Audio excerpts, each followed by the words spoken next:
Hello everybody, Malinka here, and I am coming with a review of Zorba the Greek by Nikos Kazantzakis. It's actually in Greek, it's the life and journey of Alexis Zorba, but it's widely known by the name of Zorba the Greek. I read this version and translation in Romanian, and it was translated by Elena Lazar. This is a Romanian translator, and I think she's the most well-known translator that translates from Greek to Romanian.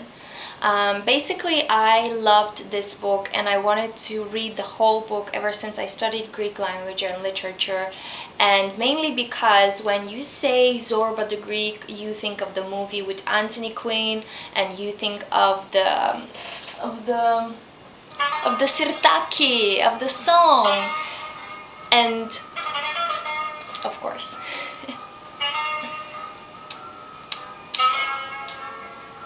Basically, this is the song that was made popular by the movie, and when you say Zorba the Greek, or when you say Greece in general, you think of this song, and it's basically one of their folk songs. It's called the Sirtaki and also Buzuki, and I really wanted to read the whole book. And I read it in the bout of books. I loved it. However, this is a very tough book to read. It has some parts that are very deep. It has some chauvinistic parts. It has some misogynistic parts, and just like brutal violence. So if you do try to read this, start remembering that this book is set in the 1930s, and it was a different rural area in Greece at the time. It was a different mentality, a traditionalism that was respected as a law. If I try to think about the plot, it's just it's a very easy one. There are two main characters: an intellectual, a British writer with Greek origins. His father was Greek, and he remains unnamed for some reason. He's only called master or boss.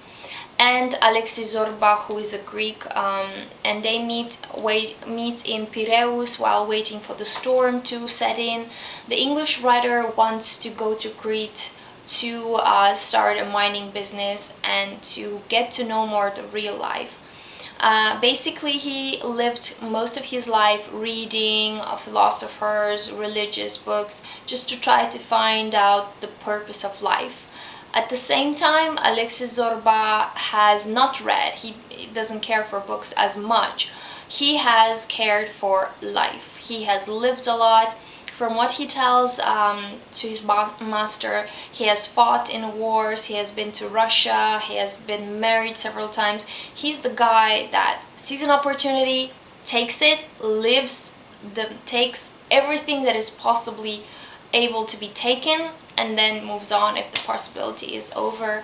And basically the whole book shows the the opposite directions of people that either are huge opportunistics, like adventurers, or people that focus on books and thinking how to improve the society, but never actually doing the steps to do it.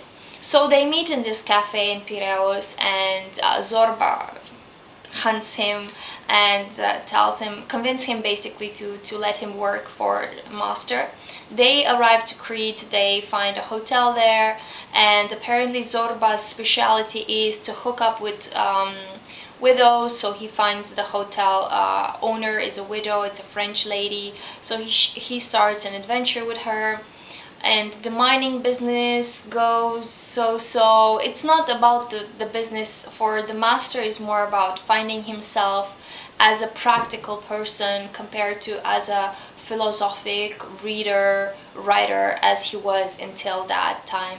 So basically they stay there for 1 year, and the mining business doesn't really work. And at the end of 1 year, after going through so many things and so many talks with Zorba, so many dances, and witnessing some major violent things in the community, master feels a little bit loosened up, and he learned so much from Zorba. And at the end of that year, he learned how to dance the sirtaki, and basically this means to let go and not to be so uptight, and to dance, to touch the ground, touch yourself, and reach for the sky. It was a nice ending. Of course, there's a lot more to the book, and there's a lot more to the ending, but in like general line, I don't want to spoil the whole thing.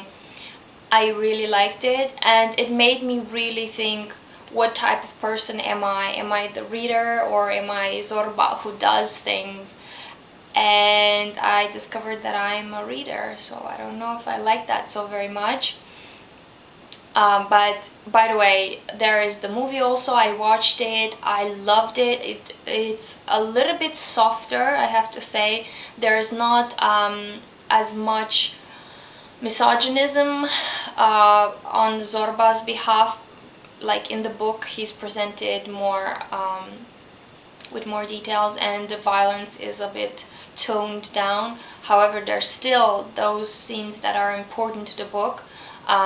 And the film is black and white, absolutely amazing, will take you into another world. If you can find it, watch it, look at it, watch it, and if you can find the book, go for it. It starts with some philosophical lines, but like said in the most simple language you can possibly read. The first chapter actually starts with like, you know what this means, you know what life means, you know this and that, and the language is amazing. However, I find the translation, this version of the translation, not as brilliant. I remember when I was reading the Greek version of this book, it was much more embellished, but I don't know, maybe Romanian language is a bit poorer.